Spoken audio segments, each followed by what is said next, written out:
Սիրելի ժողովուրդ, արդեն մի քանի օր է Հայաստանի իշխանությունները Իլհամ Ալիևի առաջնորդությամբ ավետում են Ղազախստանից ցորենի ներմուծման մասին։ Եվ այսպես,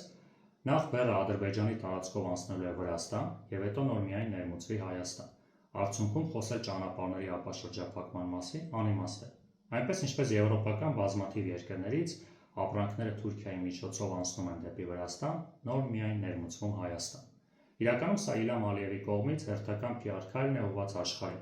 որի դիմաց հնարավոր է Հայաստանի իշխանություններից նոր պահանջներ սպասեն։ Ցորենի մասին։